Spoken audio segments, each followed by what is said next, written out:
Bienvenue chez Lucky's. Vous allez encore souvent dans les librairies ou on vous envoie les BD Quand je me concentre sur un livre, en fait non, j'y vais pas trop, je crois. C'est après que j'essaie d'aller voir ce qu'il y a de nouveau et tout ça. Et si on fait le tour un peu par là, il y a d'autres choses que je voulais vous montrer.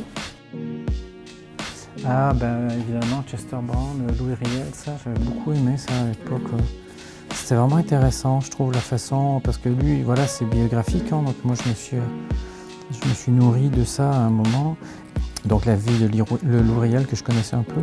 Et il traite ça de façon très sobre. En fait, il y a des scènes d'action qui sont vues, je me rappelle, voilà, qui sont vues de haut. C'est-à-dire que c'est complètement anti-hollywoodien. Mais dans l'histoire, on est assis au bout de notre siège et on lit ça, on dit mon Dieu, qu'est-ce qui va se passer?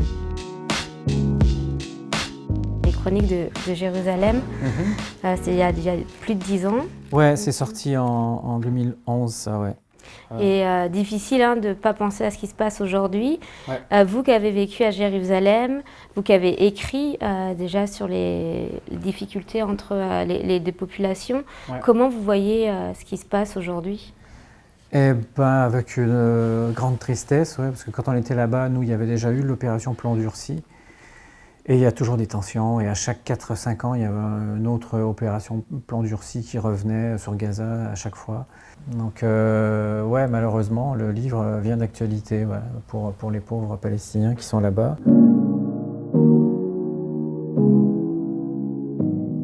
On va terminer quand même avec la raison de votre venue ici à Vancouver, avec votre dernier livre. Vous parlez de l'histoire donc de ce photographe. Voilà.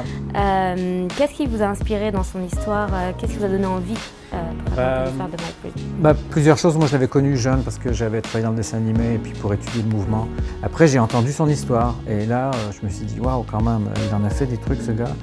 Et moi qui avais envie de faire un western, il y avait un peu de tout. En fait, il y avait des chevaux, il y a des accidents de diligence, il y a une arme à feu, il y a un meurtre, et puis il y a des cow-boys, donc il y avait un peu tout.